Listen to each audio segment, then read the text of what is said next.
Data management is ensuring that you and your team have a clean, consistent data that can be reported on. And this comes down to process, process, process, process. And yes, I say process weird. That's just me being Canadian. We want to be able to trust our reports, but without consistently entered data or without leveraging automation tools to enter consistent data for you, it will be very difficult to trust your reports. This is the challenge. It's important to use the correct property type for data that needs to be reported on. This is a super common issue that I see in people's CRMs when they come to us. There's a lot of unstructured data. These are manual text entry properties, and they're difficult to generate reports on because it's binary. It's either it's empty or it has something in it. So if you have like a closed lost reason, and one is price and the other one with a capital P and the other one is price with lowercase p, if you were to like look at all your potential closed loss reasons and there were only two things, and it was price with a capital P or price with a lowercase p, it would actually show as two closed loss reasons, but they're both the same thing. So then you don't really get an accurate report. Now, if it's say cost too high, well, now you've got a third option that means the same thing.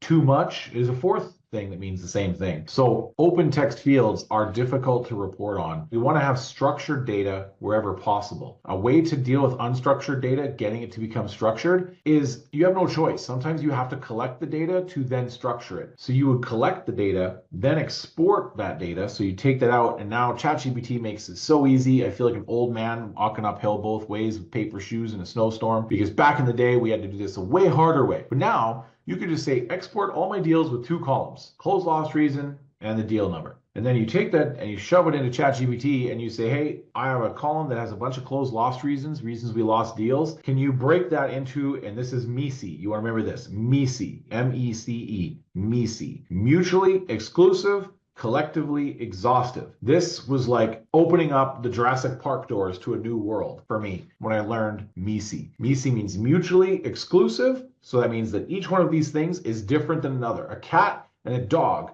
they are different from each other. But if you have a list of animals, cat and dog is not collectively exhaustive of all animal types, right? There's more animal types than cat and dog, because you could have elephant and giraffe and bird. And then bird, cat, and dog, they are mutually exclusive. They are different things.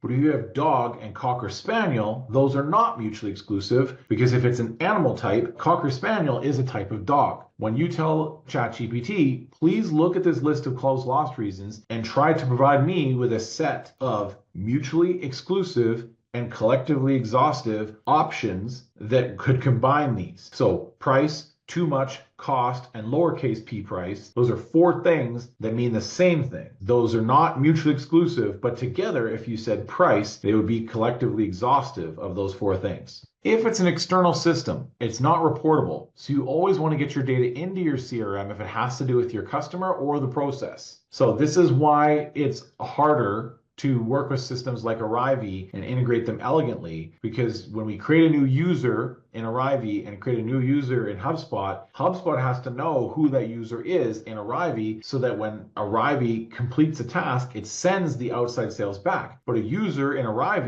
has a number, let's say it's a 5-digit number, 1, 2, 3, 4, 5, and let's say in HubSpot it has a 10-digit number, it's 1, 2, 3, 4, 5, 6, 7, 8, 9, 0. Well, we have to teach Arrive in HubSpot that, hey, user 1, 2, 3, 4, 5 is user 1, 2, 3, 4, 5, 6, 7, 8, 9, 0, and those two are the same thing. So whenever this, it says 1, 2, 3, 4, 5, go back and set the outside sales to 1, 2, 3, 4, 5, 6, 7, 8, 9, 0. So that requires us to basically, or someone has to go into Arrive and basically add that user to the list, so that Arrive and HubSpot know who those two things are. And that's that little bit of extra work. Connecting external systems requires a little bit more work, but when done elegantly, your business can scale. You just have to have a process for adding a new user that includes that step. This is one reason why RBP has these RevOps programs, is we include some fuel for you to constantly keep maintaining your system, because this is what causes CRMs to die, is like you stop setting it up properly.